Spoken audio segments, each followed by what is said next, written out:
What's up, YouTube, man? Coach B coming back for some more double wing content, man. Like always, just trying to be real active with my channel. Don't forget, if you love my videos, man, and my double wing content, I really appreciate the support. Don't forget to like, comment, subscribe. It helps my channel grow. So as you can tell by the welcome video, today is going to be all about the 34 power, which is basically the base play of the double wing offense. Whether you're in the gun or whether you're under center, pretty much your line is double tight end with a wing somewhere, you know, the shotgun wing offense. So, but today I'm not going to be discussing any other play besides power. And I'm going to discuss 5 reasons why, or the 5 reasons why your power play isn't as unstoppable as you would like it to be. Because a lot of times you can troubleshoot the power play, and I narrowed it down to kind of 5 like real detail-oriented coaching points that I think will help all of you guys with your power play. So the number one reason that I see with all double wing teams that have a problem running power is because the quarterback runs into the backfield before he tosses the ball. So if you watch any double wing team that runs it from under center, especially high school teams, pay particular attention to how fast the toss comes out. So what happens is extra footwork by the quarterback throws all the timing of the play off. So the quarterback basically has to spin and toss in the hole. So in a little bit, after I'm done discussing it, I'm going to show you a video from my YouTube channel. I'm just going to cut to it for a second and just discuss the toe line and spinning in the hole and what the footwork of the double wing toss should look like. So essentially what happens is your quarterback spins in place as the guard starts his pull. If we'll get to point number 2, which is about line recess, but essentially your guards are standing like really, really close to your quarterback. So as your quarterback rotates his shoulders out of the hole and he kind of stays in the hole, he makes his body skinny enough so that the guard, the pulling guard, can basically pull laterally and upfield at the same time, not just laterally, because he will run right into the quarterback. Okay, so the reason this is a problem is if you don't teach the right footwork with the toss, your 34 power is not going to go right, because that's your base play. Okay, so you have to get this toss off fast. It's designed to be a quick hitting play. Okay. So let me just go to the toe line video. I'll just kind of show you that, and I'll just kind of discuss that point right there.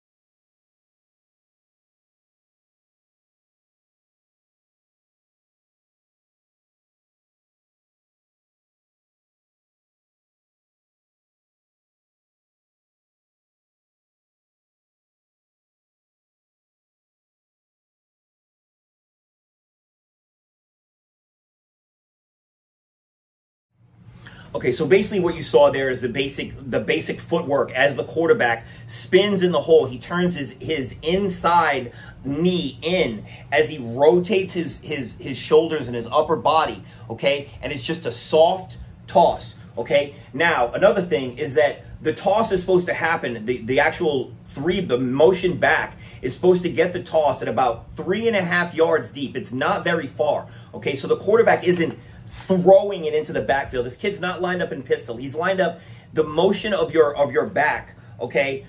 The motion of your wings. I put my wings in at a 45-degree angle, and I tell them your motion should take you right to the fullback's heels if the fullback was lined up in the sniffer position behind the quarterback. I used to align like that. I don't really now. I offset, but I just tell them like it's a point in space that is basically 1 yard behind the quarterback's butt. Like, I want you to basically be on that track of motion, okay? That's why I cant my wings in, so that when they go in motion, that lateral line will just stay perfect, and you'll get right in the toss position, okay? I'll show that on the whiteboard when I get to point number 2.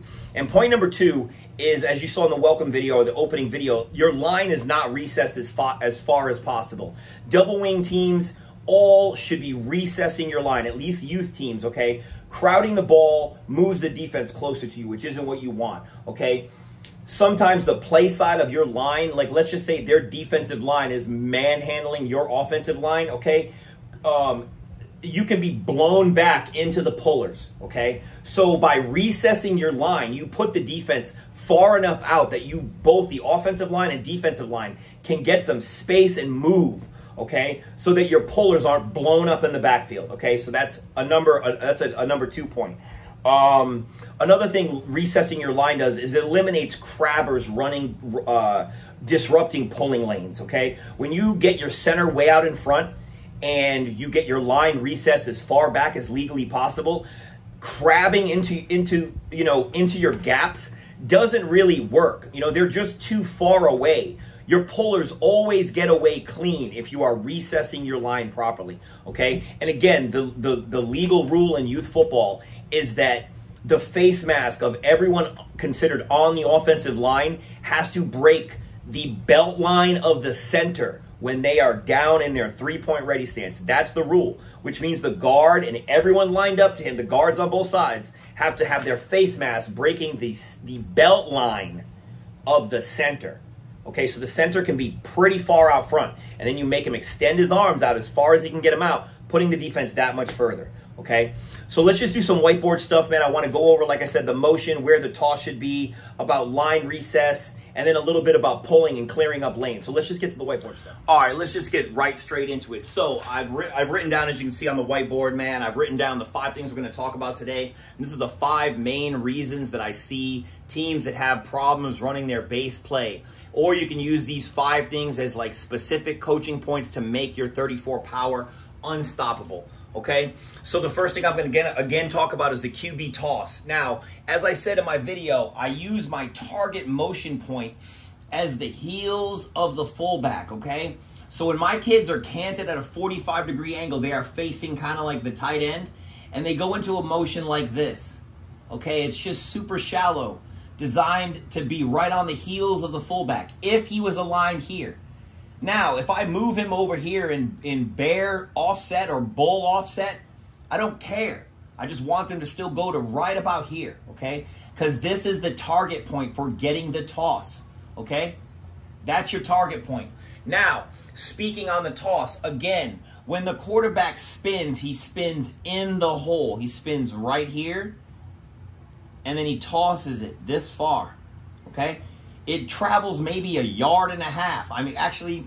I mean, maybe 2 yards. If you guys come a little bit further out here, it's not bad. But what happens is this, okay? When you run it like this, the speed of your power toss is increased like exponentially, okay? So again, let's just get into line recess, which is number 2 on the board, okay? Again, crowding the ball just moves the defense closer. So you guys got to figure out, what is this distance right here? Like, how much are you giving up if your center's hands need to be way out here, putting the ball out in front? Because what's this distance? Does this get you an additional yard, okay, to get your blocks upfield and to ensure that your pullers get away clean, regardless of whether you're guard, just go pulling, which is guard only, or whether you're guard and tackle and cutting with your tight end, or if you're doing like me and you're gate pulling, okay, and then you're just fast inside reaching for this backside tackle. That's what I do, all right? But again, you got to figure out what this distance is and how much it's going to afford your offense to be able to execute. Now, the next thing I want to talk about is pullers not eating up space created by play side of the line. So I'm just going to kind of like walk you through this for a second to kind of see what this looks like, all right? The way I want to do this is kind of, I didn't really think about how I was going to do this. Well, here's what I'm going to do. So I didn't really think about it at first, but what I want to show you is I want to show you the action of the line as the line moves onto their blocks, okay? So what you're going to see is you're going to see this center come forward, and he's on his block, okay?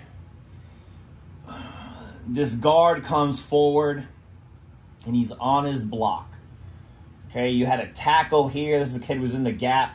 So this kid is here on his block. This is GDB. So this tight end is rushing up here, okay? And this kid is on his block. Block, block, block, okay? Now, as he spins in the hole and he comes through, the point I want to make, now your center is up here, okay? So what you have to tell your pullers to do is eat space, okay? They gotta eat space. So when they pull, they don't just pull laterally. They have to pull almost like this, like upfield, okay? Like they move laterally, but they also eat the space of these double teams that are now set up, okay? And they just find the gap and they just come through it, okay? It'll happen here. You'll see the crease. But your kids have to eat space. Both of these pullers have to just, I tell my kids to scrape paint, which means I want you to scrape the paint on the play side lineman in front of you. Eat up all this space because it eliminates all of this, these run-through lanes, okay?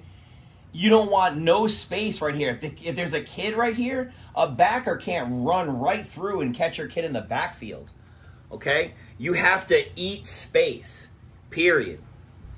So that's the third thing that I see that teams don't understand is that you want your pullers to be pulling not laterally, but pulling this way, okay? So yeah, like this guy's fast inside reaching, so now he's up here. So your puller pulls, but he eats up all the space as he comes to carry out his pull, okay? That's how you scrape paint. That's how you got to do it. All right, so next thing, I'm going to go to the banana kick out. I'm just going to redraw the board. All right, the fourth issues I see with a lot of power plays for guys, man, when I look at film is the banana kick out, okay? To make your power play really go, you have to, the most important block, again, the Good God system is designed for a double team on the inside of the gap, okay? And a kick out on the outside of the gap, okay? So in order for that to happen, your fullback has to run the upside down banana route to this kick out, which means as these kids move onto their block, he eats up that space and he comes and kicks out like this, okay? So that this kid just gets blown out of the play.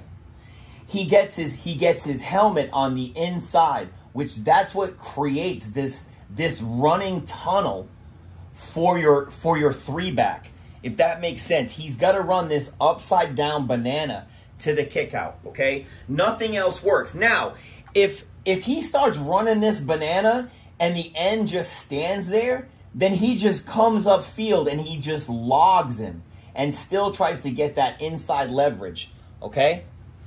Now, if end on the 34 power just runs this way, yeah, then the fullback, just comes here and then just neutralizes him. It's a 1-for-1. I'll give up my fullback to neutralize your contain man. Okay? So you got to run the banana kick out. All right, last but not least, number 5. The biggest thing that I see, and I see it every season when I start to teach a new team with the double wing, we start to get into kids that want to turn 34 power into a sweep. So as you can see here, I'm repping the wall drill again. As you can see on the right-hand side, concrete, wall, bricks, fence, it does not matter. I got a bag here and a bag here. This is simulating the defensive end kick out. This is a corner that the quarterback is going to go get some on the corner as he spins in the hole, tosses to the three back. I don't have to draw the three back's line of motion. What I have up here is S's for shield holders. We do this with shields. We do the wall drill pretty much as just like, it's not a full contact drill because I don't want to smash kids into the wall. We just do this as a basically like a structured drill of number 1, how to get the toss out. Number 2, how the offense moves in unison. This is kind of like a dynamic offense where everyone kind of has to just move and, just kind of flow with the toss. You'll see that in a lot of my videos. If you ever look at videos of the offense from behind, my Dixon scrimmage or my wall drill videos that are also on my YouTube, you'll notice how my offense from the left to right just kind of flows over there. So if you guys are running into issues, again, you just have to kind of get the footwork down for the toss and have the toss come out quickly.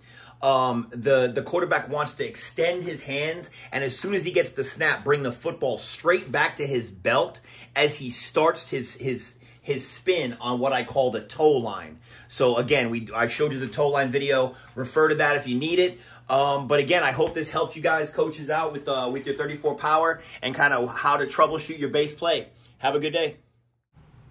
Don't forget, coaches, if you like what you see, man, hit me up at westcoastload@yahoo.com, man, for all your double wing questions, anything about my manual, or anything about any of the coaching materials I'll sell. Thanks. Bye.